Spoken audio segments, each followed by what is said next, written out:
Gents, good evening. Welcome back to the podcast for your third time in 7 days. My second. I didn't even get to have to push the buttons on the weekend. Well done on putting an extra shift in, and congratulations on the results. I'm not sure, and we're not doing it for the results, so I'm not sure if that's the right thing to say, but congratulations on bringing more information and really good, high-quality information and very accurate information to the people that listen. And I know you all both had a number of bits of feedbacks independently from your own individual fans as your personal brands grow. On the week's podcast, wrapping up, not wrapping up, that's what we're doing now, but previewing and then doing the cut podcast of the PGA. So well done. Look forward to the expenses claims coming through. I'm not looking forward to the travelling roving reporters travelling expenses coming through, as he said that he should be sending them through. The doc who was on the ground. If you didn't pick that up, listeners, Doc was on the ground. Marketing was on the ground at Tulsa at the PGA. And got to say, there's some validity in being close to the action and getting a sense for what actually happens. Rocket, how are you?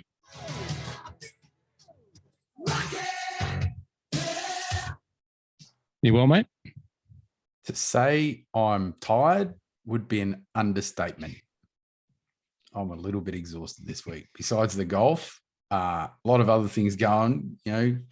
I've had one kid down with the spicy cough, and then wife had wisdom teeth out, so she's been in recovery. So with everything going on, I was actually banished. I don't even know if this was punishment. So I was banished to the movie room because I was the one dealing with the child and the children that were sick. Wife not being needing to recover and not wanting to get sick, so she was like isolating away from everyone. So I wasn't even allowed to sleep in the Rocket boudoir, and so I got banished to the movie room, which meant, guess what? Full control of the TV. I got to watch I was doing the night shift, watching all the feature groups and stuff like that, having a bit of a nap on the couch, and then kind of wake up and Mike's already off and running in the group chat, and then finish watching golf. Kids would wake up, and I just repeat that for a few days. Well, you did get banished to the wing. It's a fair size wing. You must have had a fair bit of room up there in the Rocket movie theatre room up there. I did the night shift. I started watching some of the feature groups early on because my golf circadian rhythm keeps me up at that part of the day, not the other part of the day. I was a fan of Smiley Kaufman, as some of you guys noted. I thought he did a stellar job in the opportunities he got to talk more about that later. But I do know that you double shifted it because the phone's beside my bed, and of the WhatsApp vibrating message started about 4:52 a.m. and it was like every 35 seconds. Zzz, zzz. And, so you may have copped it at your end off Mrs. Rocket. I certainly copped it at my end off Mrs. My Love of Golf. What are you doing with your phone? It's going off all the time. Sorry, mate. That's those other guys. They're up and about. So, it was good. It was good to catch up. I didn't contribute too much. I didn't need to because I was just participating in the great banter that was going back and forth and the excellent calling. Magic Mike, how are you? I'm good. I'm better than Rocket though. I'm rested up. I had a down pat. I was on the morning start, so I was pretty much in bed most nights by about 9:30. Spreadsheet had you dialed in what time to go to bed, what time to get up. Is that part of the data lake system? Yep. The first thing the data lake system says is put your phone on silent, to not have your notifications on, because there's no way my wife would have killed me. That was very amateur move of me. Don't worry. But I reckon 3:30, 4 o'clock every day I was up. I battled through the day, and a couple of times I might have had a little sneaky nap throughout the day just to get back onto some sort of ability to talk to my wife throughout the daylight hours. But no, I'm back now. I'm ready to go. Ready to go. Well, as I said, you put an extra shift in. What do you want to talk about? The cut pod and how great you guys were and calling the action. Well, it was good. I personally congratulate. Again, I said it at the intro, but thank you very much for your input to doing that. You guys called that. You wanted to do it. You made it happen. You got Doc on the line from Tulsa to get it up and running. You recorded it. You sent the recording to me. All I had to do was literally press the button, as my one and only job is. And it was great. I listened to it on the way home from work. I couldn't join you, and I didn't need to join you. And that was really good. So I appreciate you doing that, and it was fantastic. So, yeah, you got it right. Where did you? Let's talk about from Saturday morning through to Sunday. You know what you saw, and then what happened, and let's talk about that byplay and some of the outtakes from those final 2 days. A lot of people reported that they thought that the whole tournament was a little bit ho hum. You know, there's a bit of banter about the course and all that sort of thing, which I thought was unfair. But let's talk about your experience between Saturday morning, and then Monday morning. I thought the first 2 days was actually really, really good. The first 2 days were really good because it was kind of weird because you had the morning conditions being tough on day one, and then, you know, afternoon conditions being tough on day two, which actually created this really sort of big separation in a lot of the field, which we talked about in the cut. And then it left a really, we'll call it, interesting leaderboard. And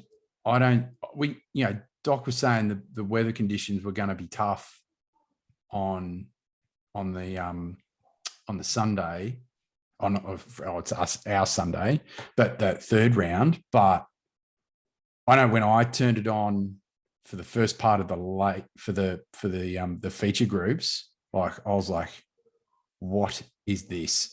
Like, it was ridiculous. It looked like the only thing that was missing was sleet. Like, I was waiting for it to be like some sort of sleet coming through and just freezing everyone up. It looked really cold. And then the wind obviously coming from a different direction.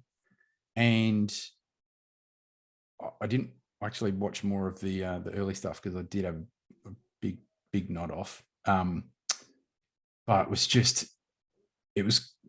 that was probably tough to watch because it was a real battle out there. There were some players that were really handling it well, but there was others that it was literal carnage, and that was littered across the whole leaderboard, and it's kind of separated a lot of the field and left us with a final round that was, again, even the leaderboard there was quite weird, and it chewed a lot of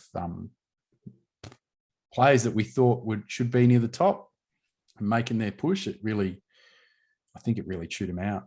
And then also the people that have the criticism of the course, I look at the players that did that, and as far as I'm concerned, I actually think I don't think they really understand what they're talking about, and I reckon they're just pampered, whingy sookie bubs. That's what they are. You know, like Pat and Keziah, like talking about how the course is overrated. You know, I think he's overrated. I think he overrates his own talent. Like that. Here's the thing: is that course is an absolute gem. It's an absolute classic. It's been restored to its natural habitat, and you've got one of the great underrated and underheralded, course architects ever. Doesn't get talked about in the big ones, in Perry Maxwell, and designed some really weird, complex greens, great routing, and sure, maybe they set it up a little bit weird in some places. And Smiley Kaufman talked about that on the No Laying Up one, when he talks about pin positions and stuff like that. They could have done things differently, but every tournament's going to be like that. But that course, here's the thing: that course asks a lot of questions of a player's game, and we can say one thing for sure: Pat and Keziah has no answers. No answers. F for you, buddy. Piss off. It was strange. Like, I don't see how anyone could have any real complaints about it. It's a major. Yeah. It's a major. And here's the other thing I really loved about the setup. There was bugger all rough, especially around the greens, and it really tested people's game. Like there were ones, I reckon there were certain players that were not used to missing a green, and all of a sudden they've got a 30-yard, they've got a decision between, do I putt it, chip and run it, flop it? Where do I do it? How do I do that? Off a tight lie, under pressure. Yeah, the bad shot rejections were really tested them, put them in some, and there was some great up and downs. I can't remember who it was, but some of the highlights that I saw, there was some great, excellent examples of some short game around there, but a few people not so good as well. But bunkering, it was just beautiful. I thought it was great. I really did like and enjoy sharing Herbie's commentary about Peninsula Kingswood. I have the Peninsula Kingswood hat on tonight, as well as my brand new My Love of Golf hoodie, limited edition. Herbie did say that it reminded him of what he claimed as his favourite course. And there was a little bit of a message interchange between Herbie and I. He sent me a message regarding his thoughts on Peninsula Kingswood, which were quite positive. We'll just leave it at that. But it was good to hear from the big fella mid competition. And anyway, Herbie, all in all, Herbie had a great finish. He had some opportunities, but anyway, we're not going to talk about Herbie at the moment. But anyway, Herbie did think that Peninsula Kingswood was great, but it was good to hear from him. Anyway, what was next? So, Mike, Data Lake. Data Lake provided some excellent analyses and information to some of the people this week. Did, yeah. It was a good start to the week. I don't think we talked about it on Saturday, but yeah, the tips that I posted on Twitter had a few picks for first round leader, and even though we didn't get it because Rory drained a 20-something footer on round one to snip Will Zalatoris, who was in the picks. We didn't get the first round leader, but there was a few bets, including some of mine, for those people to be finishing in the top 20 after round one. And with 4 out of 5 doing that was a very, very good start to the week. So the Data Lake provided there. And then, all up over, there's a few people that follow the picks, and JT was in the picks. So JT was the second pick on the list. So there's a few people that got on board. One solid bet that got forwarded back to me, which I showed you guys, who the person will remain nameless. But yeah, that was a very solid win. One thing we did talk about on the Data Lake on the Saturday is the Formula One test driver. Nito, yeah. So it's funny because the other podcast that I did last week, the gambling one, because when Ross, you said read out your top 16, and I read it out, and number 15 on the list was Mito. And when I did this other podcast, this guy, as his Smokey for the week, picked Mito at 250 to 1. And I was thinking to myself, I remember saying Mito's name in that list. So yeah, top rope, young top rope. I think I remember it said that Data Lake is undefeated. Yeah, so top rope had him, and he was in tears on Monday morning. Top rope.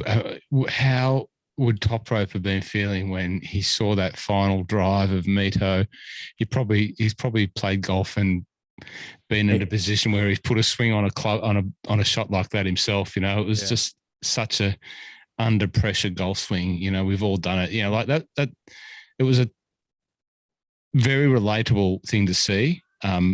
We'll talk about Mito Pereira in a minute, but it was a relatable thing to see. It was tragic for the young man, but it was top rope would have been absolutely filthy. To be honest, I think most people,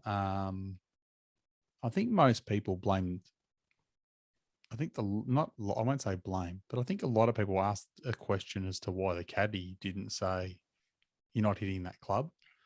I think that the people that watch golf and probably understand golf a bit more than that is there was no reason not to hit driver. If that was a club that fits, then hit it. You know what I mean? Like, and JT hit driver, there was no problem with his shot. It just looks poor because he came with a bad result that they go, well, you shouldn't have hit that. It's like, yeah, but 9 times out of 10, that's not the result. So you can't say he shouldn't have hit it.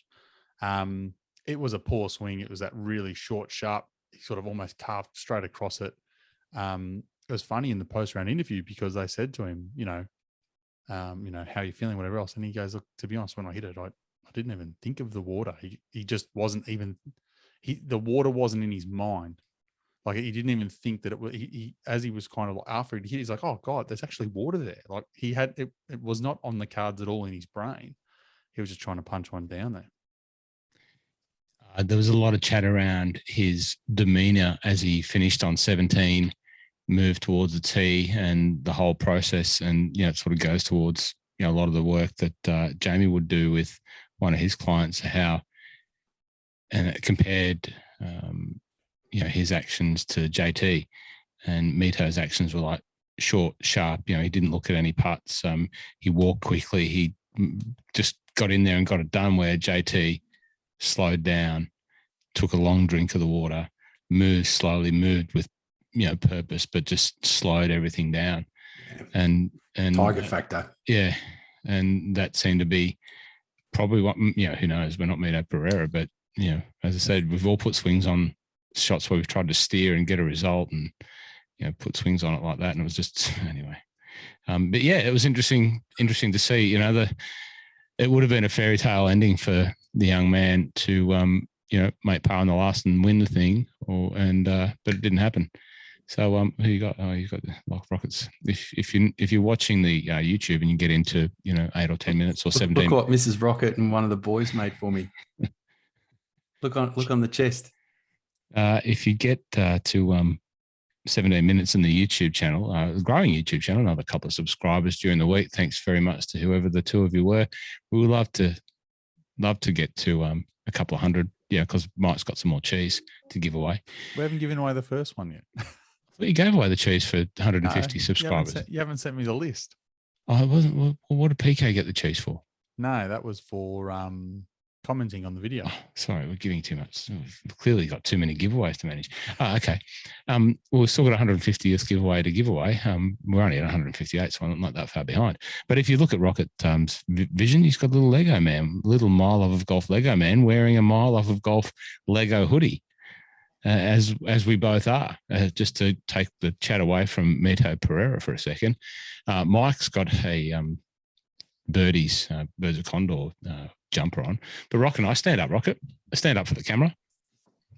It's version 2 that you've got on with the bigger exploded Mile Off of Golf podcast logo, which was provided by Links Life Creative from Scotland. So there's a little bit of Scotland on these hoodies. Limited edition. We might talk about how you can get one if you want one, because Rock and I have a challenge for June. But anyway, let's go back to Mito Pereira. We were talking and joking how, which I thought was quite funny, that you guys had never heard of him, and you thought that was more akin to maybe coming from the Formula One world, being a test driver. Yeah, that's what I said. It's Formula One test driver. That's what he sounded like. Mito Pereira. He sounds like someone that should be like driving for McLaren, doing laps. Test driver at Catalunya, exactly. Well, it's interesting, right? So I wrote a note down, and it's just called we'll call it the caddy factor. And, Mito's caddy is Scott McGuinness, who's an Australian, who was Scotty Scheffler's caddy before they parted ways and Scotty teamed up with Teddy Scott. Now, the Mito had a period in the middle of his round in the third day, so round 3, where he just had this really bad stretch, and you could see that he was going fast then. And then during periods of the final round, you could see that happening. And then 17, 18, 16, I'll probably go 17, 18, like the tee shot on 18, and kind of when he finished 17 and then walked to the tee, like that was like all of a sudden it's like on the telecast and he's hitting a tee shot, and it looked like someone had, I don't know, threw a water bottle at him and he was trying to miss it. But it's a lot of things, right? But this comes down to the team thing, the caddy thing, because, and I'm not going to say he's to blame, but there's responsibility on the player and also the caddy, right? You're there to be his everything, like he's confidant, his coach, his mentor, his mental coach, his hype man, his cut man, everything. So he should have diagnosed in the moment that his man had left the putt short in the guts after a bit of a whiffy sort of bunker shot on 17, and his man's got a 1-shot lead coming up 18. He just needs to make 4, right? So he should have. And I thought about this again.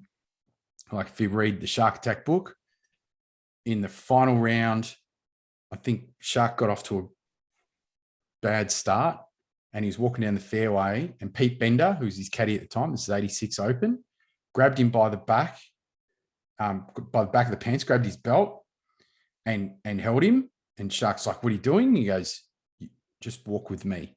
He goes, "What?" He said, "Just walk with me." And he got Shark to slow down. So he said, you just walk with me. So one of the few times Shark's probably listened to someone. And kind of that's what, there's a part of me that, maybe that's what Scott should have been doing. It's like he's coming off 17. He would see his man's already like walking fast. He should have, in the moment, been like grabbing him and just going, just walk with me, mate. Like, let's take a long way to the tee, right? And even if he has to say to him, "Dude, you've got a 1-shot lead, right? You've got a 1-shot lead. We just need to get this thing in the fairway, right? If it means you take driver and just blast it up left-hand side, just blast away. That's fine. If we've got a long second shot in, it doesn't matter. I just need you to blast this thing up the middle, up the left-hand side. Just give it everything, right? And that's it. You take doubt out of his mind. He's not. The shot that he hit was if he was needed to make birdie, right? Rather than I need 4. Yeah, look, I mean, it was, we're just saying like it was a poor swing. Like I just quickly had a look then. He hit driver every day, didn't miss the fairway once, except for obviously on 18 on the 72nd. And the line is completely different to every other shot that he took. Everything else was out to the left. Now, I think driver was the right club. The direction is nowhere near it, and that's just on the poor swing. I've got no problem with him hitting driver. I mean, he's hitting 200 yards in. If he hits, I don't even know what kind of, I don't know what he was trying to chance. do. I don't know if he's trying to hit this low bullet and hit this little low running cut. I think he just wanted to get it over and done with, and just was going way too far. I still put it on. It's the player. The player's in the moment, and he loses his mind. Right? It's incumbent on the caddy to just grab him and know what's going on and go stop, and basically just go, "Dude, you've got a 1-shot lead. You've busted driver up the guts here every day. Just do the same thing again. Just visualize it, grab it, just bust it." If he did that, I guarantee you he would have smacked. He was Mito was playing some damn good golf for those last 36 holes, leading pretty much. And there were times when he had a 4-shot lead, and then all of a sudden he's tired and he's back and forth, and he was just clutch. He was clutch all day, and he just needed his caddy. I'm not trying to blame his caddy, but he needed his caddy to grab him in that moment and go, "Dude, stop. You got a 1-shot lead. We've busted driver up here every day. Just grab it again and just rip it. All I want you to do is just rip it." And that's it. That's it. Yeah. If he does that, because he's driving it really well all week, if he does that, hits the fairway, game over. We'd be talking about, the Formula One test driver now getting a seat for Ferrari, but we're not. Yeah, no, it was classic anxious anxiety behavior, classic mental mastery 101. And you're right. You would just walk away in the moment and just take a few deep breaths. And I don't know. I've never, I've only put, what do you say? You see those sorts of swings when you're playing with people who are staring down 42 points in the Saturday Stableford on the 18th, and they put that sort of swing on it, trying to keep it in the fairway to get, 40 points. And, it's a swing that they've not done all day. And then all of a sudden they get this pressure and, I've done it. Yeah. Everyone's done it. I remember it, and it's still etched in my memory, and it actually, just thinking about it now makes me feel sick. I'm gonna go on a little soliloquy. It was Claremont Shield, and they have a club team event, 4 players, and you have like foursomes in the morning on day one. Then you have singles in the afternoon, and then you have another singles the next day. I think that's right. No, it's 36 holes of foursomes on day one, and then 36 holes of singles on day 2. And it's like best score, top 3 scores. from the singles and top one from the foursomes. But part of that's like also the end of the year where they, all the scoring trophies and things like that, and they select the state team. And I was putting myself in a position where do I get selected for the state team, or do I not quite make it and play and get selected in the Colts team? I'd shot 72 in the morning and I was like 2 behind. And then I went out and I played in reverse in the afternoon. So I teed off 10 and I was 2 over. Actually, no, it's 3 over. 3 over for the tournament, standing on my 8th hole, sorry, par 5. I've hit driver 2 on the green, roll 1 in for eagle.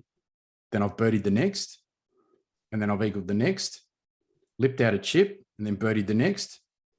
So all of a sudden I'm like 5 or 6 under. 5 under in a heartbeat. Part a couple more. We get to the 7th hole, and this is at Claremont. Long par 4. It's one of the hardest par 4s on the course. I've rolled 1 in from 30. So now I'm just like, it's green light. Lights blazing. And the last 2 holes is a par 5 and a par 4. I've gone back to the tee and I was just hyped. And my old man was caddying for me. And I remember the tee shot. And instead of me just going, I hit a bad tee shot. I hit it through the fairway and I was in the trees. So instead of just taking an iron and sort of just hitting this low punch and just playing it like a 3-shot hole, me being me, I've got a decent lie. I reckon I could bust a 3-wood up onto the green. And I caught it a little bit. It came out a little bit high, hit a branch, went into the trees, chipped it out, make double, and then 3-putt the last. And I lose the singles. I lose the singles by a shot. How many years ago was that? That was 96. Geez, I hope it doesn't take Mito Pereira as long to get over his tragedy as it does for you of the Claremont Shield rocket. No, that's why I'm on this podcast and not on tour. But one of the, obviously on Monday in the Drummer Golf Shop, a lot of people talk about it. They come in and talk about the golf, which is a wonderful part of a Monday, especially post majors. You get to talk to all the happy golfers that have sat at home watching the golf, and they're all, talking about it, obviously, and talking about that final hole. My thoughts were, is it possibly, it was tragic, right? We would have loved to have seen him win. But is it possibly one of the best things that could have happened to him in this stage of his career? No, don't know. It's going to go 2 ways. He's either going to be Phil Mickelson or he's going to be Jean Van der Velde. Yeah. Don't know. The only person that has control over how he handles this is him. Yeah. Well, you would think if you're any, if you're invested in learning and self and improving, you'd have to take away that, you've learned what happens and you've experienced it. So if there's any chance of it being able to deal with in the future, there's a part of me that thinks that I don't think he's going to have a problem. The fact that he went and what he did post match. Yeah, it was awesome. Like he endeared himself with a lot of people with how he played. He's really good. Like he's really, really good. So in future, Mike, I think we have to go down to 15 in the data lake when it comes to majors. His results aren't bad. No. if you look at his results in the last, however long, he was 4 top 25s or something like that. Yeah, he would have. 17th the week before at Byron Nelson, 26th at the Heritage, 13th Valero, 27th Valspar. 15th of the Genesis. If you don't want to believe that the Genesis is a good indicator for how that course is going to play. That's why I was all over Max, right? Max is a lover of small greens. Yeah. Small, tough greens. He's clearly on an upward trajectory. He's playing good golf. I think it's just, for me, it's a guy who's played very well got the right side of the draw, put himself in a position, didn't do anything silly, didn't make any big mistakes until the last hole. And really, he played one bad shot, and that's it. His only double bogey of the tournament was on 72nd hole. Yeah. Now, But to be fair, I mean, we talked a lot about Mito, but the bloke who won didn't play bad. JT was unbelievable. That's what I was going to say. We talked a lot about Mito, and let's talk about the two blokes that fought it out in the playoff, and in particular Justin Thomas, because the doc who was on the ground, called it, and he said, I think Justin Thomas has got the goods to pull it off. And what do you think? Does quality shine through in the end? Is all of that near misses and come through? Docstradamus. Docstradamus. He was pretty good. Like he did say to us, when we negotiated the marketing contract down at Farnboogle, he did say, look, I'm in for the help part of it, but I'm not sure about the podcast. I don't want to be on that. That's not my space. And bang, one opportunity to talk to us live from the turf. He was in and held himself with a plum. It was very good. Man. Good man. Did the cream rise? Don't know. Don't know if the cream rose as much as you've got a guy who copped the worst side of the draw, so probably was the best player through the first two rounds. I think it'd be hard. He wasn't leading, but probably had played the best golf. In the third round, he and the other bloke, a lot of people were hoping would go well in Rory, played quite poorly. But it was clearly the worst day to be playing. So there was no real massive issues with people having a bad day that day within respect. I mean, it meant Tiger withdrew. It was such a bad day for golf. So he was pretty much not taking some of the chances he could have on the final round. He hit a shank, which doesn't help you move in the right direction up the leaderboard. That was in the final round, wasn't it? Yeah. That was in the final round. But had a great bogey. Yeah. And from the ninth hole onwards on the final day, he's 4 under. No bogeys. That's far and away. Should have been 7. Oh, the putt that he should have made the putt on 16 and he should have made the putt on 18 at least. He should have finished. No, wasn't there one on 15 as well? Was it 15 or 16? I was one of the other, where he hit the great shot in that rolled kind of up to about, 15. He hit that absolute just like middle of the green, sort of side spun it in, used the slope. That's the one. He missed that one. Then he parred 13. Yeah. I don't know why he laid up there too, I think, and I don't know why. Might have been a bad lie. I'm looking at it again now. Well, he was 301 yards in the fairway and he laid up. Sorry, and sorry, that's off the tee. So he had 237 in. So I mean, for him, even if there's a breeze, he's probably hitting 5 iron. 5 iron, yeah. I don't know why he laid up, but don't know. Maybe there's something in the way or something he wasn't comfortable with. But look, his golf was outstanding, and I won't talk about the playoff because we'll talk about Willie Z before we talk about the playoff. Well, just before we talk about that, quite personally, I'm filthy with both those two. We picked Justin Thomas for the Masters. Okay, he didn't win, but he was nowhere. And I picked Willie Z last week in the lead up, and he missed the cut.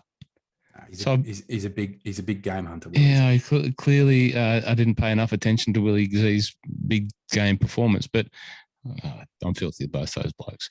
Anyway, so JT, and I know that our chat was. I give him a nickname for the week. You don't like JT? No, look,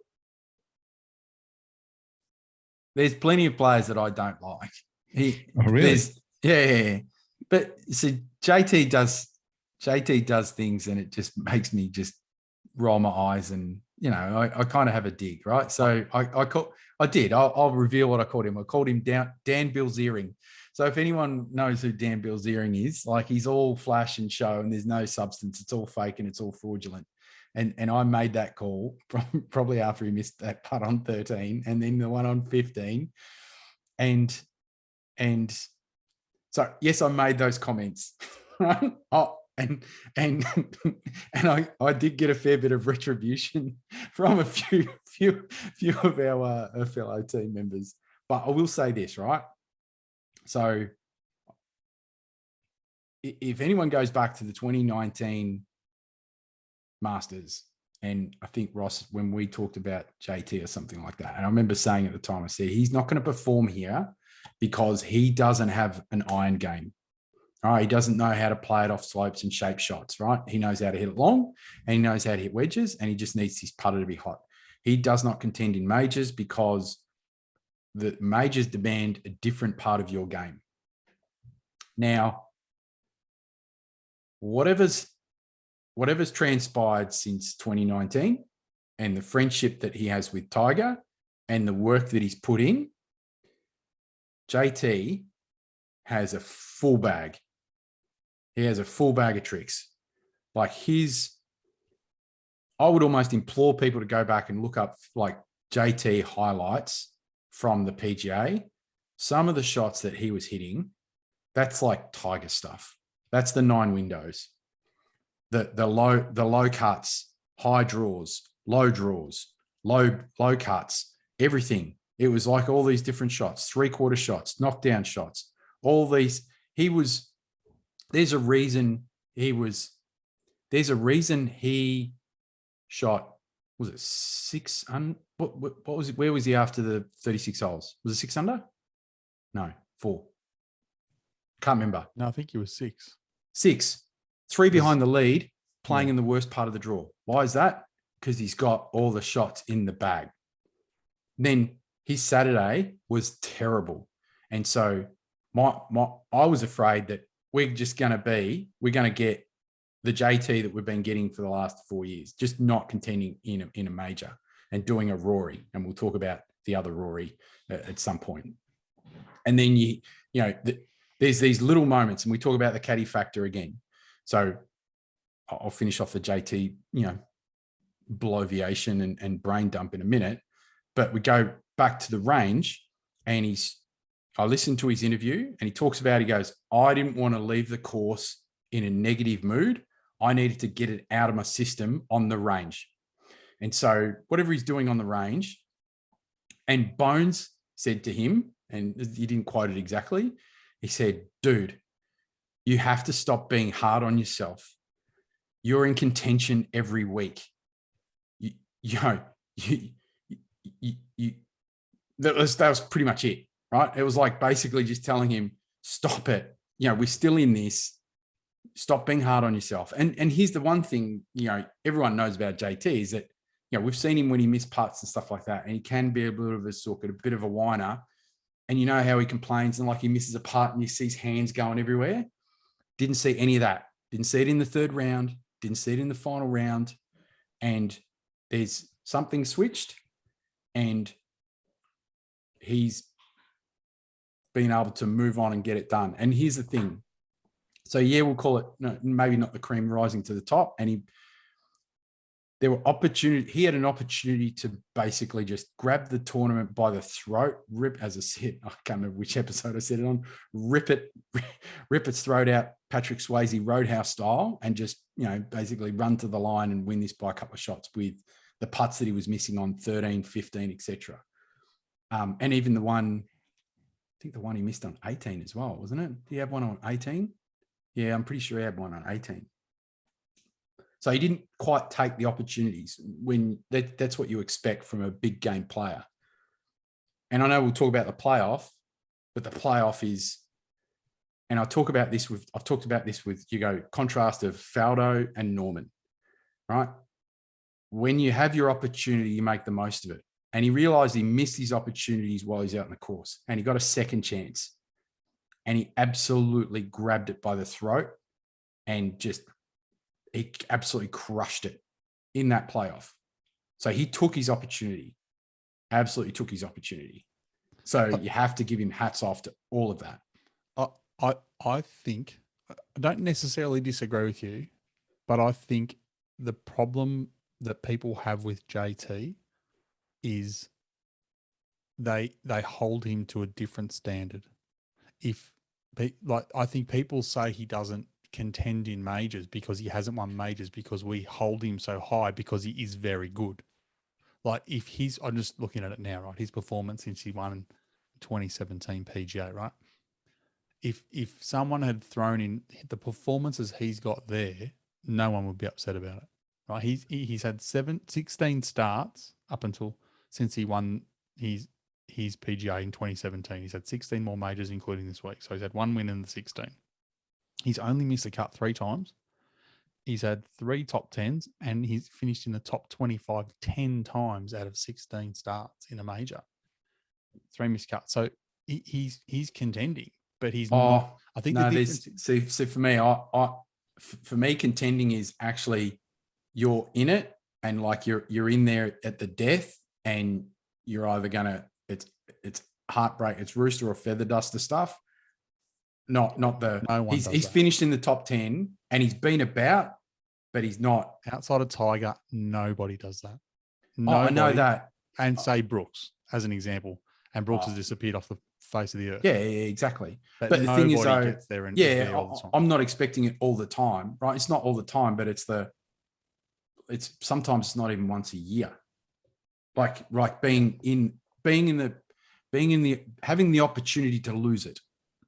Yeah, I think it again, it would depend on, I mean, whoever you bump into that week. You bump into someone who wins by a long way, like Scotty Scheffler at the Masters, right? He won comfortably. So JT's finished T8. So did he contend? Well, he finished top 10. Was he ever a chance to win it? Probably not. So I get what you're saying. But at the same time, if you put that list right there on the back of, say, Jason Day post his last major win, he'd be the happiest man in the world. I think it's just a different standard. And I don't disagree with you the fact that he can be seen to whine, but it's because he's on TV all the time. Jason Day does it all the time. Everyone, there's a truckload of them that do it. Yeah, it doesn't look great. And he has a tendency to say he's done some things that are bad, right? And that's the part where I find a lot of people dislike. And I know that Matty Mollica is the same. Matty doesn't rate him at all. But there's a lot of things that he's done that are unacceptable, right? No doubt about that. But he's also a kid and he's growing. He just happens to be growing up in the spotlight. But I still maintain he's the best all-round golfer on the planet, hands down. And when he gets it together, he's unstoppable. The problem is everything is so good. He needs to have something that pops out for that week for him to go through the roof. And to be honest, this week, it was a pretty even performance, and it was probably the tournament to be very even because everyone was capitulating around you. And that's what I talk about. It's like where JT was in 2019 to where JT is now. Like he's put the work in. But here's the thing, right? We'll call it, this is me falling on my sword, and I know I give him names and I give lots of people names, but I've also got to give him credit. He's put in the work, and you just have to watch the golf shots that he hits. It's beautiful. It is beautiful. And you think about the equipment and the golf ball that he has to deal with, and he's still able to do the things with the ball, right? That's a lot of effort and work now compared to what it would have been sort of in Tiger's prime. So, and very few players have the ability to do those shots. So when you say the most complete, I actually think, as you said, in a 3-year period, whatever work he's done, he has now got a game that, and maybe, again, caddy factor, game, caddy, it's like this ceiling and he's broken through it. And I know we talk about this too much and we'll call it throw the expectation on there, but the possibility of him going to another level with the game that he has over the next couple of years, I'm actually really excited to think about what is possible. Won't be surprised if he doesn't win another one because they're hard, but the possibilities with that game and the belief, because you think about his third round, he's really, and he has that, the Bones saying, "You're really hard on yourself, please stop." That's really important to me because it's a mental improvement in your game, right? So you think about, he's probably been like that for the last 5 years.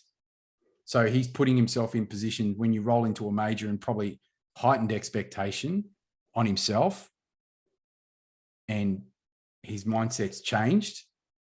And it's just like these little things that could translate into something that could be quite special.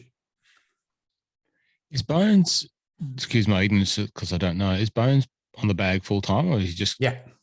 Okay. He came out of retirement for JT. There's worse business decisions that have been made than that. It's a great business decision. Oh, actually, the other thing as well, and I don't even know if any of you guys picked this up on the telecast. I think they were I don't know who they were talking to. And because JT's dad is his coach, right, and has been forever, apparently he had a bit of a come to Jesus with his dad about 6 months ago. And she said, I know you're my dad. He said, but you're also my swing coach. So if I'm doing something wrong, it's on you to tell me. Stop being my dad. Be my coach. Out here, you're the coach, not the dad. Yeah. Not sure I could do that.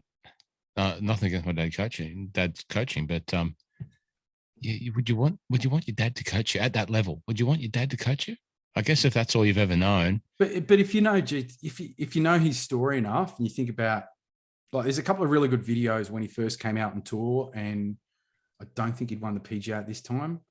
And they're really good because, you know, the one thing that should endear anyone to JT is that his love for his family, his love for the game of golf and what it's meant to him, and the relationship that he had with his grandfather and the relationship he has with his dad, I think is something special. And the game of golf has delivered that. So he knows nothing different. He knows absolutely nothing different. So when he was growing up, you know, babysitting for JT he would be out on the range just hitting balls while his dad was giving lessons, or his grandfather was giving lessons. He knows no different. And you look where he is. He's a top 3 golfer in the world, top 5 golfer in the world, 2 majors. Why would you change? Yeah, no, I get it. And here's the thing, right? And yeah, he's not looking to he's not doing a Tiger thing and searching for something else. He's just like, I've got a swing and it works. And I think my video just dropped out. We can still see you. Bloody internet connection. Too much heat, too much fire coming down the lines, Rocket. Yeah. And that's it. So I implore anyone who doesn't like him, right? Just go and find a JT video from like 2016, 2017. Like, sure, he does annoying stuff, but his story is awesome if you really peel back the surface. Oh, there are a lot of fans. There are a lot of fans and a lot of love for JT out there, especially in his home country. Yes, he's done some. Maybe him hiring Bones we could call it caddy washing. Now, speaking of, I don't know. There was no segue out of that little last bit there for me to roll into, Rocket. Sorry. You usually leave me with some little bit of. I've left you no air. You usually leave me with a little bit of meat to nibble on to transition. But I will transition by saying someone that you picked up on a long time ago. You referenced our chat in Mr. Young. 2000 we'll get to him. 2019. I can't remember our chatting about the Masters and JT at 2019. That was a long time ago. But your savant-like memory, as we recalled out numerous times, does. But the one person you have picked out a long time ago was Willie Z. Oh, Willie Z. Yeah. Willie Zalatoris. I wouldn't have expected to see Willie Zalatoris up there, you know, in a playoff for the thing. You guys probably did, but not me. But yeah, Willie Z outtakes.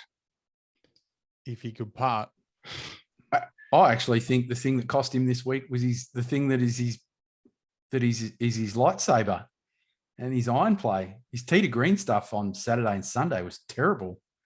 That was the difference. I think and he's not alone, right? So everyone this week, Cam Smith, best example. No one could get the speed right.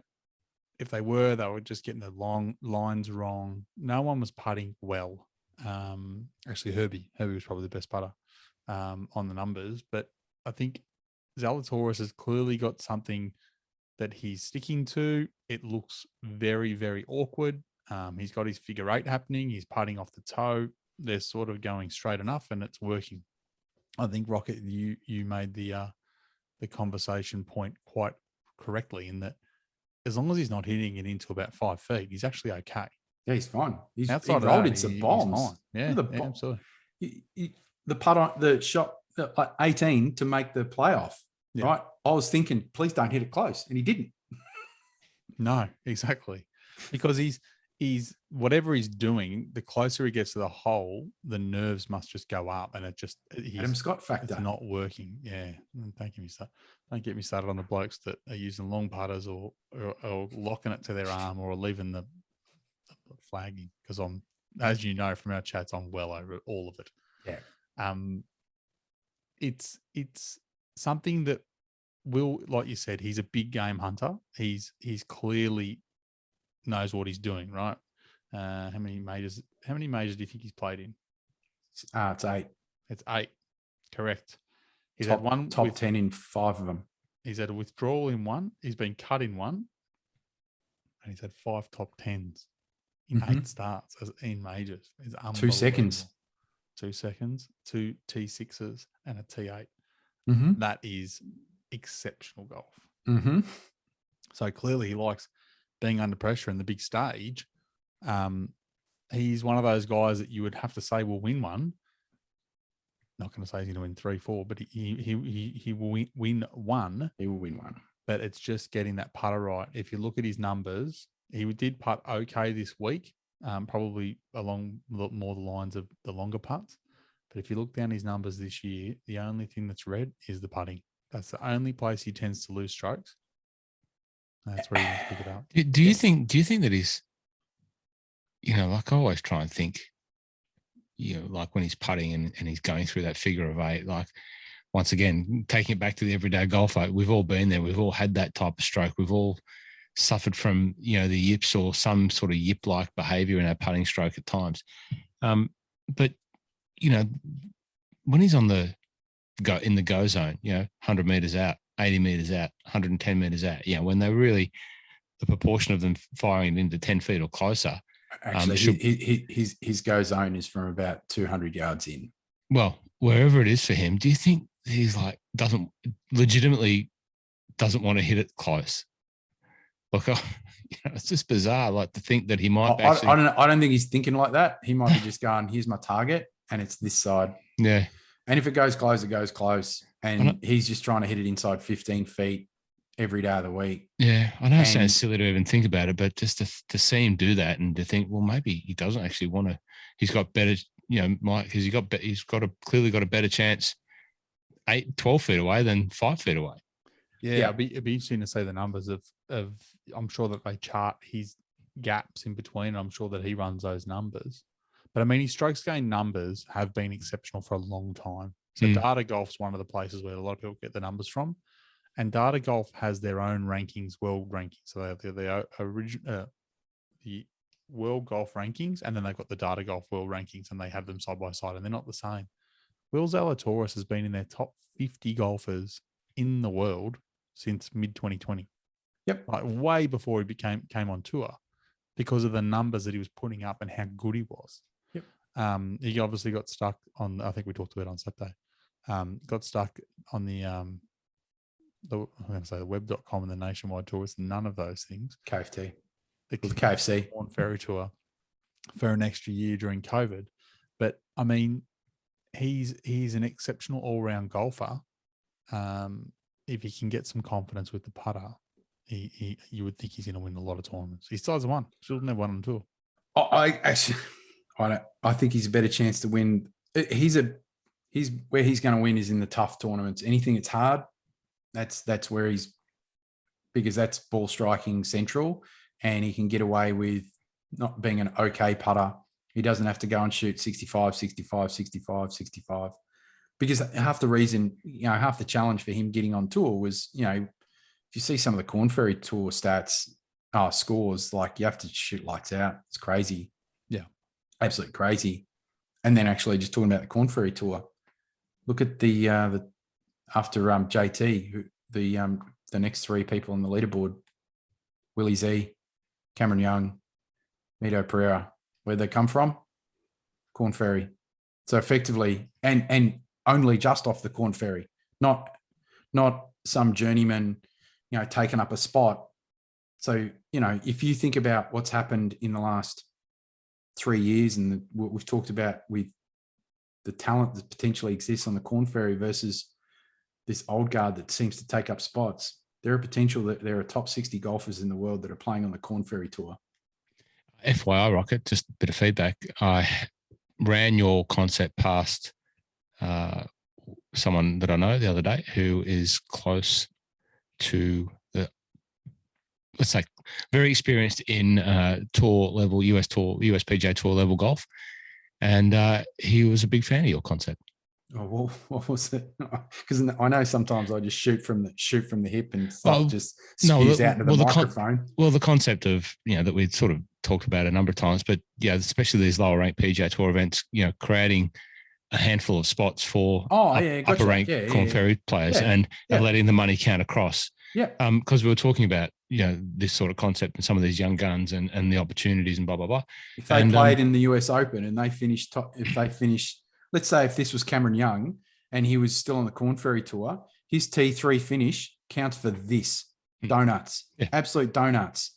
So he's actually he's penalised for playing well in a big time event. So that was someone who has significant player management experience, big investment banking experience, and caddying experience on the PGA Tour. So there you go. So you like that concept? Maybe he could hire me as an advisor.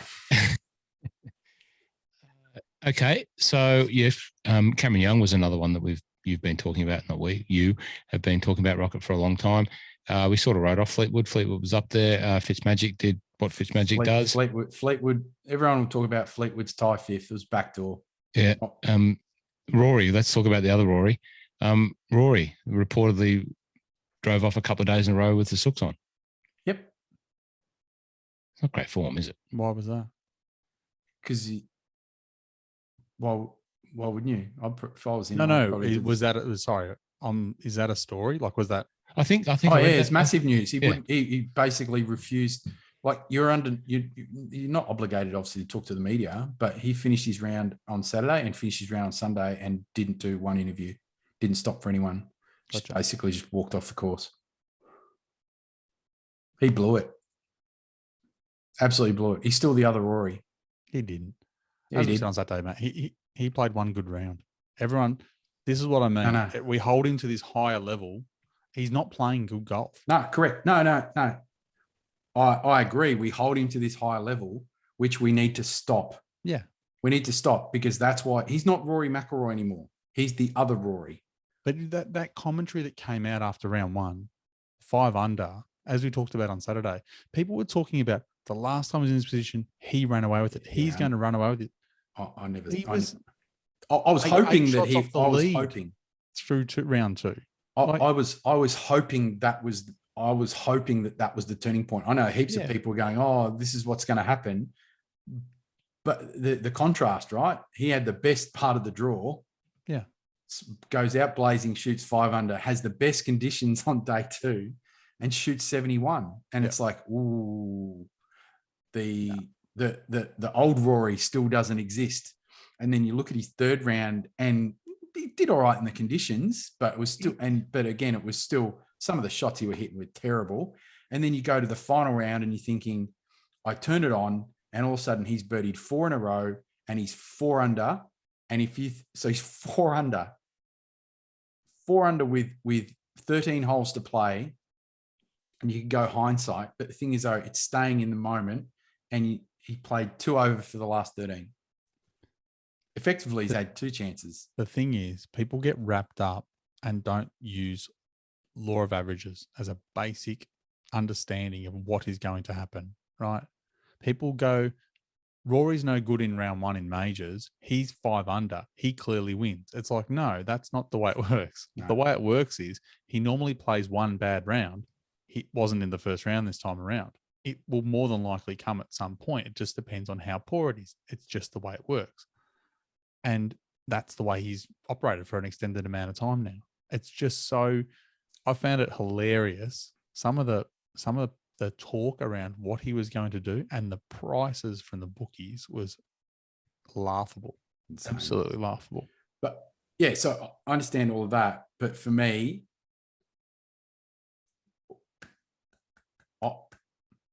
Rory is one of the most talented golfers on the planet, and something is either needs to be fixed or it's broken I don't think it's actually his game. I think this is still mental. I legitimately think this is still mental. There's something where he just is not comfortable with, and I know my theme last week was weight of expectation, but I can't talk about Rory. Like, Rory's career is won 4 majors, been world number 1, heaps of tournaments, absolutely amazing talent. Still an amazing talent, but that was 7 years ago, right? He's not that person anymore. So he's just Rory McIlroy, really good golfer. It's true. I think for me, it's the exact same conversation as Justin Thomas. We hold him to a higher standard. So what he's performing at, people are disappointed in because, he's probably had 10 top 10s in majors since he last won one, but we don't want that. We expect him to win them. So I sort of sit there and go, I've got no issue with us being thoughtful about how he's performing and everything else. The part that I just laugh about is when they see one thing change, they're like, tick, he's done it. Yeah. This is over. And I just thought it was just a joke. But again, with Rory, I can't name a major where 9 holes to go. One, has he been in the last 3 groups of a major? When was that? I don't know. I can't remember. And has he been within 2 shots of the lead with 9 holes to play since when? I can't remember. Literally can't remember. I can't remember, but I'm looking at his numbers. He's had heaps of top 10s. See how many top 10s he's had. But there's a reason we call it backdoor, right? Because like this one, he's finished 8th and he was so far back. He comes out blazing. Like he finishes, I don't know, what did he finish at the Masters? Was that 2nd or something? Again, shoots 64 in the final round. He finished 2nd, yeah. But he wasn't, that was 64 in the final round. It wasn't like 64 in the final round to win by 3. It wasn't 64 in the final round when someone else shoots 64. It wasn't Stenson and Mickelson. I remember Shark shot 64 in the final round in 1988 and finished 5th. No one remembers that. Without the exact data in front of me, the feeling is he shoots better scores when the pressure's off. Mm-hmm. And he can be plus minus when the pressure's on. Mm-hmm. Weight of expectation. That's kind of the way it feels when you watch him. Maybe he's too hard on himself. I know I've talked about this before. It's like he's not. I don't know. It's almost like he's not comfortable in his own skin anymore, and it's frustrating because I'm not trying to like hammer the guy. I just know what amazing Rory is like when he's on. It is, again, it's beautiful to watch. There is no better driver of the golf ball in the game, bar none. He hits some of the most beautiful drives you'll ever see on the planet. It's just picture perfect. And his iron play and stuff like that. And I want that, but I'm not getting it. And so maybe I've got a higher expectation, but all I know is that he's not comfortable in his skin and the results show. All right. We've got to get through the PGA because we've got to get on to about 10 other things, and we've already been talking an hour.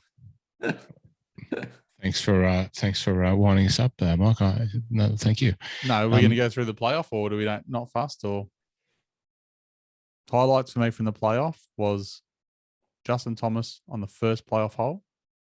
Making that birdie putt was the reason he won. He makes a par there. All the pressure goes on his shoulders. Instead, he rolled in that birdie. And then that gave him the freedom to go driver on 17 And then once he got that in, and Zalatoris had the exact same opportunity. I thought he went 3-wood on 17. No, yeah, but he drove it. Yeah, so he drove it on. He knocked it on the green, but Zalatoris had the same opportunity to make a telling putt on 17. Didn't make it. So JT makes it on the first par hole. Zalatoris misses on the second hole. It's all over. Yeah, that the putt on 13 again. It was like just one. That was clutch, and then straight after that, that shot he hit on 17. Oh my god. Oh my god. That was so good. And that goes back down to the opportunity was there and he took it. Yeah. Absolutely took it. Yeah, he did. For me, that shot on, where he drove the green was just phenomenal. Watching that under pressure, taking advantage of the opportunity. Yeah, that was great. So that's how he won it. Well done to you, Justin Thomas. Australians, T13, Cam Smith and Lucas Herbert. Just a little summation of both of the guys' rounds there. Go with you're with Cam Smith, Rocket. What do you think of Cam? No, Magic's the Cam Smith. I had Cam in the one and done. Cam didn't putt. Cam is top 4 putter on the PGA Tour this year, and he was probably ranked in the bottom 5 players for the week. He could not make a thing. He was horrendous with the flat stick, and that is why he was not at the pointy end. To finish where he did and miss as many putts as he missed is frightening. And Herbie was the exact opposite. Herbie was clutch and hit some amazing shots and putted the spots off it. I actually reckon, and this is my thing with the greens, is I reckon Lucas probably played on lots of different type of greens, especially on the sandbelt side of it, right? So there's greens that have a lot of slope and different conditions and things like that. Southern Hills, small greens, a lot of slope. I reckon, and they didn't cut them obviously on day 2 because of the weather, but I reckon they were already running slower. And with that and the weather conditions, so they were slower than they normally would expect, even for a normal, probably tour event. I actually think they were slower. And with all the slope, those two things are completely left field for those players. They week in, week out. They're expecting something to be a lot faster. Obviously, when it's a lot faster, you pin it on big slopes. So greens with not as much slope make it a lot easier to putt. I reckon that's messed with everyone's head for the whole week. Okay. Well, it was good to see, for me, it was good to see Herbie get some TV time. We saw him playing. Yeah, he played with my man, Max. He did. More great experiences for the young Bendigo bomber. Very good. Anything else? What's next, Mike? What's next on the run sheet? We've got the Charles Schwab this week. Yeah, sorry. I should probably tell the tipsters, because the tipsters do want to know who tipped who in the tipping this week. Okay. So we did have 1, 2, 3, 4, 5, 6 people pick Justin Thomas. So 6 people got winners. Chipper, No. 3-putt or die, no 3 putts, the Golf Labyrinth, Michael Lloyd, and Bobby. Michael Lloyd's doing bloody well. And if we go to the leaderboard, I'll introduce you to Michael Lloyd one day. He comes in. You can have a game of golf with him down at Dalbert Park. That's his favourite haunt.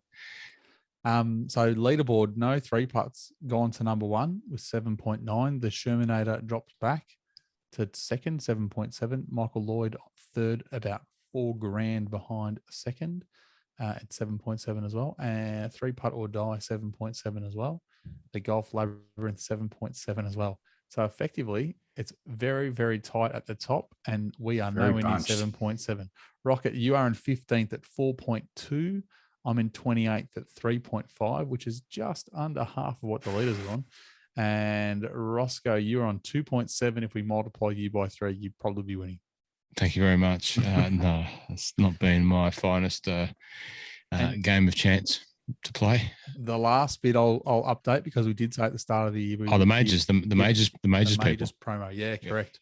So obviously 3 of these people did quite well and picked the winner this week, or 4 of the 6 that actually had very good results at the Masters as well. So they're all tied and they both had, all four of these people that are leading in the overall, all had Cam Smith at the Masters and all had Justin Thomas at the PGA, and that's chipper, 3-putt or die, no 3 putts, and Bobby Appleton in all tied at the top. So it'll be interesting to see who they pick. If they pick the same one at the US Open and the Open, I don't know what we're going to do. So those people are all in the running for a yet to be announced prize. There will be a prize for the highest performer, or if we'll work out a countback system or some form of tie prize if there is a tie over the 4 majors. It might be a My Love of Golf hoodie, which I am modelling the new version, and Rocket, as are you. You've already shown it, but it might be a hoodie. Might be as his Lego man. As his Lego man. It might be a hat. It might be a towel, hat, and a hoodie. Who knows? It might be some sort of merch pack, and maybe a voucher or something like that.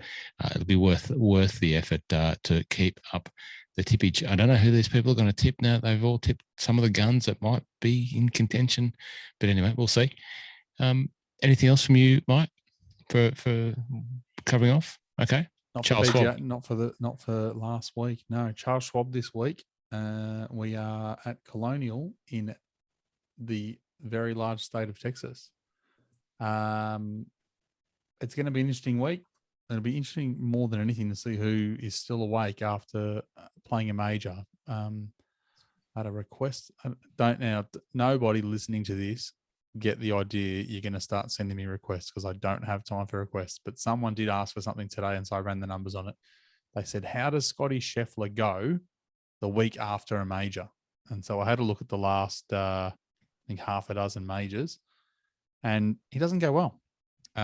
So he normally doesn't play the week after a major, but when he's start after it, he's finished 18th, 14th, 8th, and 13th. But twice he's played the week after, which is what he's doing this week, and he's finished 47th and cut. So I think this person's now not putting any shekels on Scotty Scheffler. So it'll be very interesting to see how many are in the same boat. Scotty missed the cut, so he got saved from the weekend. He got 2 days to rest up and go back to Texas. Scheffler. Filthy on him as well. The data lake this week is stacked with people that are good at approach. I'm looking at some driving accuracy. I'm looking at strokes gained tee to green. Putting is going to be very important. Yep. Par 4s from about 400 to 450 yards, and proximity to the hole from about 125 to 150 yards. So really going to have to be good with the irons and make some putts. The list, and we're just going to do the top 15. Actually, we'll do the top 15 every week now. And assuming all these, because of the test driver. You never know when I might find you a Mito Pereira in there. Correct. And no one here is going to excite you at all. Also, the top few will. So from the top, Victor Hovland, Colin Morikawa, Justin Thomas, Sam Burns, Daniel Berger, Scotty Scheffler, Mito Pereira, Sung Jae Im, I'm assuming he's still in the field, Tom Hoagie, Justin Rose, Jordan Spieth, Christian Bezuidenhout, Russell Rusty Knox, Cameron the Triangle Tringale, and Tyler Duncan. So that's the list. Very messy. For me, it's going to come down to probably 4 people that I've highlighted, and one of them's just outside the 15. That's Taylor Gooch. But the 3 towards the top are the ones I like. That's Victor Hovland, Morikawa, and Burns, and I'll be figuring out between those who I actually bet. JT, I'm going to put a line through because he'll be hungover. Berger, I can never catch, and Scotty Scheffler, I'm not picking. Mito will be swimming in his tears. So I am taking Victor Hovland as my one and done. Mini Rory. Colin Morikawa didn't look happy, and there was a lot of vision of Colin round 1, round 2, not looking very happy, wasn't there, Rocket? You're a big Colin Morikawa watcher. He was the wrong side of the draw. Yeah, he just didn't look happy. Anyway. No, a lot of them weren't. Yeah. No. But yeah, I think, Cole finished 55th. Yeah. So not great. Okay. Very good. Good data coverage there, Mike, for Charles Schwab. Another, what's the course? Colonial. Yeah. Highlights on Colonial, Rocket? Just not long, narrow. Need to be good with your ball striking. Okay. And a classic tournament that Colonial was the it's been there forever. Yeah, that was the old name. Yep. I don't remember. Because Colonial was that was one where Hogan was always at. That's it. Hogan's Alley. That's it. So it's literally been the longest It's like the Texas tournament Open. course on the PGA Tour outside of majors. Yeah, so it's all had tournament here forever and a day. I'll go look it Was up it now. wasn't a Valero Texas Open? Was it? No, No, that it's was at called La something else. Cantera. That move. No, it was actually. I'm such an idiot. It's just called the Colonial Tournament. What a moron. Yeah, it was called the Colonial. So then we've got the Memorial one. So is the US Open the week after the Memorial? Oh, I reckon. Generally, it is. Yes. Is it? Yeah. Okay. Oh. So we've got some news coming through of last week. some other Aussies that have filtered into that. One of them being young Todd Sinnott. Oh, who, I see. Yeah, Todd Sinnott qualified for the US Open, which is great. I think he qualified by Japan. Or no, where did he qualify through? Maybe Corn Ferry? I can't remember. Japan, I think. Actually, I think he qualified for the US Amateur at Country Club in 2013. Todd's in a big hitter, driver. Oh yeah. Yeah. The numbers tell me. I remember seeing him in pennant. Holy crap. It's long. He qualified via Japan at the Caledonian. There were 3 spots on offer at the Caledonian Golf Club in Japan. Not the place where you'd expect a golf club to be called the Caledonian. But there you go. Mark Leishman, Minwoo Lee, and Lucas Herbert were confirmed courtesy of their official world rankings. So there's going to be 5, I think, so far. And we've got the Canadian Open slotted in the middle now between Memorial and US Open. Are they playing the Canadian at St. George's Golf and Country Club? Yes. Trying to remember. That's a classic one too. Looking forward to that one. There's no one to play that. No, unfortunately, it's got jammed in the wrong spot. And anyone that's remotely keen to not playing US Open, they'll be playing a live tournament. So you're gonna have all the live people gone. You got Canadian Open, and it's in between Memorial and the US Open. I think there's a chance we might get a start if we really wanted to. In breaking news, we racked up another Mile of Golf Pro-Am player onto the Mile of Golf Pro-Am Honour Board this week, and congratulations to Grace Kim, who picked up her first win. It's at the Epsom Tour that she's on. Caddy Snack's own Grace Kim. Snack's own Grace Kim. And I did a couple of apple cinnamon bars just to close it out. I'm mocha. I think it was a mocha. Yeah, it was definitely. I'm into the mocha. I like the mocha because it's got a bit of caffeine in there. It gives you that buzz. That's really nice. Yeah. It's like we'll call it apple cinnamon early in the round, mocha just to sort of finish off the back 9. Just for everyone, we're not sponsored by Caddy Snacks, but the guys did appreciate that. The guys did appreciate the shout out. New brand, growing brand, and sponsoring some fine young Australian golfing athletes. And Grace Kim is one of them who cracked up her first win. And she's another one of the great stable of athletes that we've had the pleasure of playing alongside at a Pro-Am. It's within the 6-month statute of limitations, so we can claim it. So well done, Grace. My love of golf, juju is real. Just like the data lake. Look, now that we're back to normal tournament schedules, there'll be some more Pro-Ams coming up. There's probably going to be a couple of big ones this year at the end of the year. I'm taking applications, just saying that. Applications are open. If you want a spot, courtesy of Paul McLean, you got to contact Paul McLean. He manages my spots. Thanks, Paul, if you're listening. Well, Paul should have been happy. He is a very, very good week this week. Oh, yeah. The PGA Championship, the players were allowed to use their Bushnell rangefinders. Yeah, they were too. In event. Yeah. With the slope off. Naturally. Yeah. Unless you probably checker. I don't know how it helped them. I know how it helped them to actually work out the yardages, but for pace of play, I don't know if they could have even assessed it with the way the course was set up, but we're not going to go back to that. Did they show much of that happening? I didn't see a lot of it. Did you see guys using them? Yeah, it was either Rory or Cole pulled one out at one point, and I've forgotten it was happening, and my head nearly fell off. And I was like, "Oh, that's right. They're allowed to use them this week." Yeah, it was Scov, Ricky's man was using it heaps. Don't know who else. I don't think Willie Z's guy was using it, but yes, Joe Scovern was using it heap. There's a bit of talk about slow play. There was a couple of bank ups there that I saw, but so it didn't really seem to have an impact. Crossover, because I had to pull the tees back on so many holes, they were hitting over greens and bits and pieces. So I think it was like 1, 2. Like the photo that Doc gave us was a great example. It was like, right, you go, then you go, then you go. And they just got 6 green, 7 tees going straight over 6. Yeah. Then you had 12 green, 13 tees going right over 12. Then they push the tees up on 17. So you get a weight up on that one, you know. Anything else? We've got a little bit of housekeeping that Rocket and I want to announce. We should have probably announced at the start because more people might hear. But anything else, Mike, from you? 2 things very quickly before you do that. The LPGA this week has got their match play the week before their next major. They're playing at Shadow Creek, and there's a good chance Minjee or Hannah Green are going to get a win there, in my opinion. Maybe Madeline Sagstrom, she's been playing well as well. But yeah, that'll be interesting to see because obviously. That's the one where someone's, what's her name, was playing the consolation and basically just withdrew. So that'll be on, I'm sure, on TV. And the other one is the men are at the Dutch Open. So the Dutch Open's on this week as well. So if anyone's watching that, I'm sure you will be, Ross, because you're the night owl watching that shift. I'll watch a little bit. Where do they play it? Where's the Dutch Open at? You're going to say that because I then have to read out the name of this. Somewhere in Amsterdam. Bernardus Golf. Bernardus Golf. Yeah. Bernardus. Bernardus Golf. And it's in Kromvoort in the Netherlands. Never been there, but maybe one day. Okay. Can't even say the place. I'm not going there. All right. Anything else? No. You guys, that's it.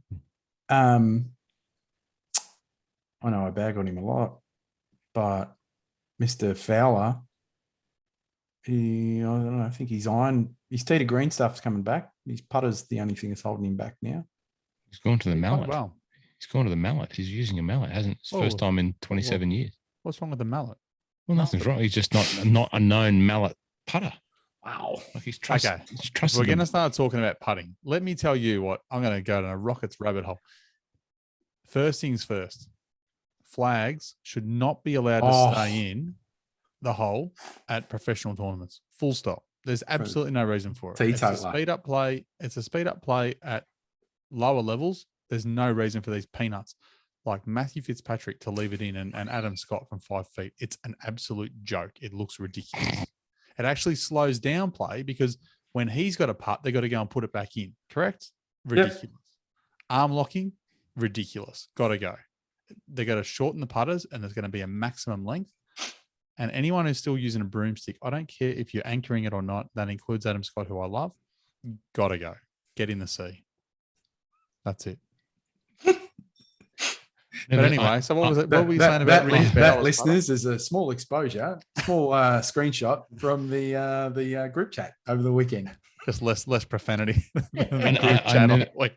I remember when the rule of the flags in came out, and I thought, this is my opportunity because Ricky Fowler, Adam Scott and Matt Fitzpatrick I thought it gives me a small target. This might be a help for me. So I was like putting with the flag in, and I was playing with Shura one weekend, and Shura says, if anyone putts with the flag in, they've got to find another group of mates to play with. And I'm like, I actually want to putt the flag in. I didn't last very long, don't worry. No, but even when I've played with people that leave the flag in now because AMs, and they're not regular people that I play with. Like I bumped into people and just joined up with groups and things, and they now say, no, well, I don't have to take it out, so I want to leave it in because they're just lazy. But then when they go to get the ball out of the hole, they tear the hell out of it, or they use their putter still to rip it. I'm like, so now you're damaging all the sides of the cup and everything like that. Yeah. It's just grow up. I understand on a 40-foot putt. That's fine. That's fine. But if you've got a 15-footer, pull that thing out. You see, yeah. Anyway, Matt Fitzpatrick, you're on the list. Very good. Rocket and I have taken on a challenge for June in support. And I might have mentioned a little bit briefly last week, and I've coerced Rocket to join us on said challenge, the push-up challenge, which is in donated another $100 today too. Who you did, or someone did? What part of your? It's through work. Oh, very good.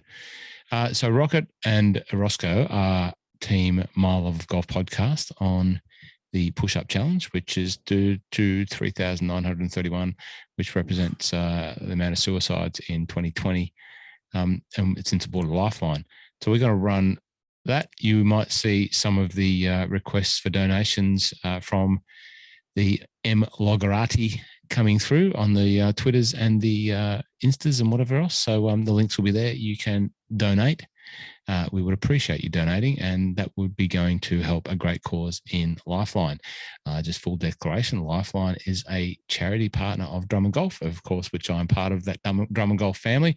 So it's part of my duty to help raise funds for Drummond Golf. And this is a worthy cause because with the support of Ben Croker, who is a fitness guru down at the Peninsula Kingswood, I've been on a bit of a fitness journey. So this is just going to round that off, that 3-month journey in preparation for. What are we in preparation for? What's the fitness journey in preparation for, gents? To go to the Open. So, yeah, if you see the links, please be generous. Not subscribe. Subscribe to the podcast. Yes, subscribe to our journey. Subscribe and reach into your wallet. Correct. Please. Now, on that front, we're always thinking of creative ways. A lot of people have asked about the podcast merchandise. We're not in the stage of selling podcast merchandise yet, but we realise that it's highly desirable.